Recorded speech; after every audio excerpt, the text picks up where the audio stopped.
Saudara, kami lanjutkan Kompas Siang dengan informasi pemerintah Arab Saudi akan kembali membuka layanan umroh untuk jemaah dari luar negeri pada 1 November mendatang.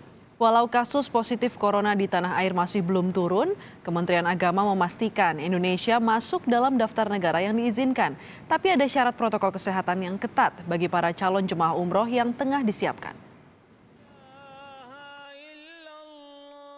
Setelah kerinduan menginjak tanah suci harus tertahan pandemi, Arab Saudi kembali membuka pintu umroh mulai 1 November 2020 bagi para jemaah dari luar negeri.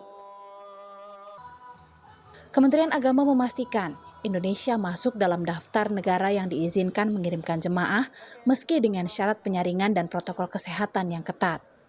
Kementerian Kesehatan akan merilis negara mana yang diperbolehkan masuk ke Arab Saudi.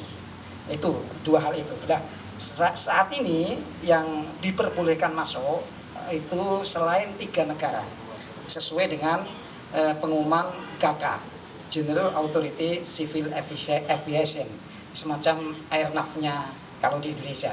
Jadi 3 negara itu adalah pertama India, kedua Brasil, yang ketiga adalah Argentina. Kenapa tidak boleh? Karena penanganan pandemi COVID dianggap tidak berhasil. Indonesia masih diperbolehkan, sehingga insya Allah tanggal 1 November sudah bisa. Nah, persiapan kami Kementerian Agama sekarang baru menyusun peraturan Menteri Agama terkait dengan protokol umroh. Kementerian Agama pun kini tengah menggodok peraturan tentang protokol kesehatan perjalanan umroh sambil menanti Menteri Agama Fakhrul Razi yang baru dinyatakan negatif COVID-19 benar-benar pulih untuk menandatanganinya. Assalamualaikum warahmatullahi wabarakatuh. Saya Haji Fakhrul Razi, Menteri Agama Republik Indonesia. Hari ini saya sudah dinilai sembuh sehingga bisa kembali pulang. Meski demikian, kebijakan pembukaan umroh 1 November mendatang juga disertai catatan penanganan COVID-19 di Arab Saudi dan Indonesia harus terkendali. Pemerintah harus mampu menyiapkan secara optimal syarat protokol kesehatan yang ketat bagi para calon jemaah umroh.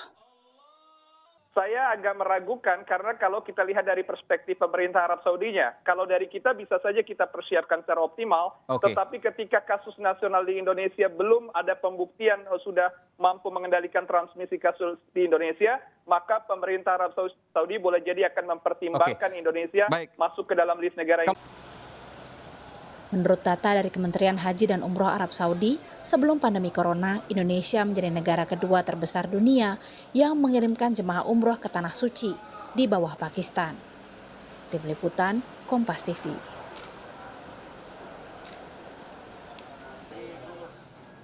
Saya sudah bersama Kasubdit Perizinan, Akreditasi, dan Bina Penyelenggaraan Perjalanan Ibadah Umroh Kementerian Agama, Ali Zakiuddin. Assalamualaikum Pak Ali.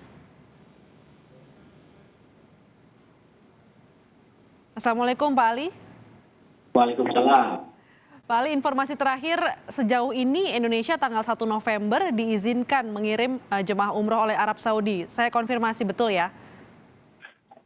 Jadi yang tanggal 4 secara bertahap pada 14 kemudian tanggal 1 November itu adalah tahapan yang diberlakukan bagi Arab Saudi untuk belanja dan mungkin yang ada di sana. Untuk terkait negara di luar Saudi, maka itu akan diputuskan oleh Arab Saudi. Jadi kita menunggu hasil keputusan dari Arab Saudi.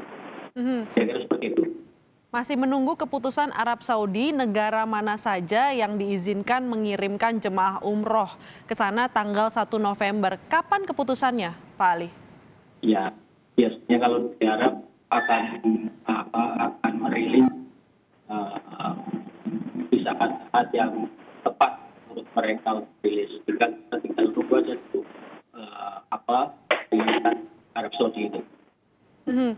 Posisinya sekarang pemerintah Indonesia masih menunggu keputusan Arab Saudi apakah Indonesia boleh mengirimkan jemaah umroh. Tapi kan paralel di sisi lain ini pemerintah juga menyiapkan kebijakan soal protokol kesehatan yang ketat. Sejauh ini penggodokannya sudah seperti apa, Pak Ali?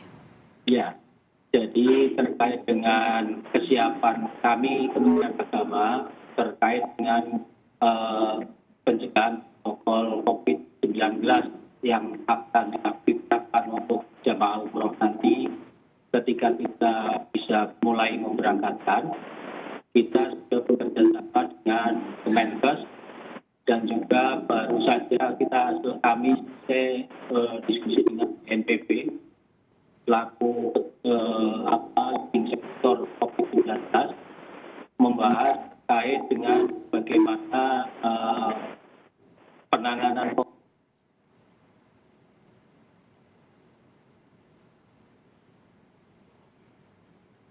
Halo Pak Ali.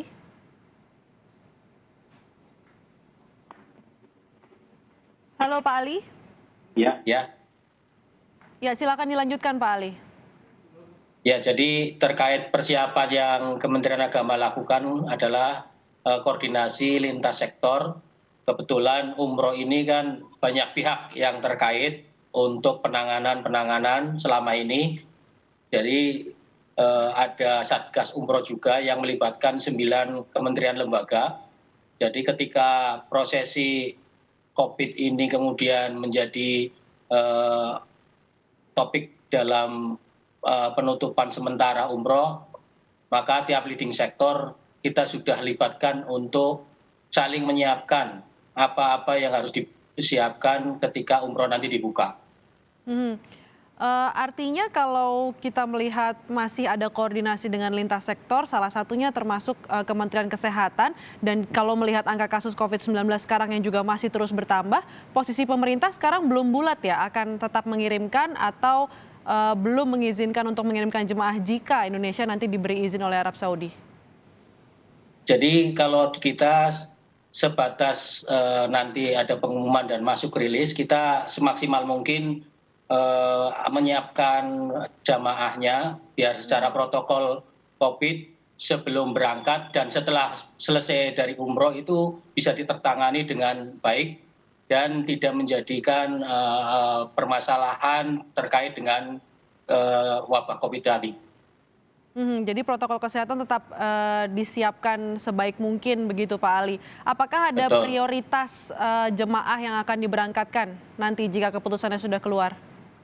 Ya, betul. Jadi semenjak 27 Februari 2020, setelah Kementerian Agama memberi edaran kepada PPIU, penyelenggara perjalanan ibadah umroh, untuk tidak menerima jamaah hingga sekarang, nanti ada jamaah yang akan kita prioritaskan, yaitu 36.000 jamaah tertunda yang kemarin belum sempat berangkat untuk diprioritaskan menjadi jamaah yang pertama kali untuk bisa melaksanakan ibadah umroh. Tapi kan pasti kuotanya dibatasi Pak Ali, karena ada protokol kesehatan yang harus jaga jarak dan tidak begitu rapat, artinya jumlahnya juga lebih sedikit. Dari 3.600 itu apakah dipersempit lagi, disaring lagi, prioritasnya apa? Jadi 36.000. 36.000 itu disaring lagi nanti seperti apa Pak? Mekanisme.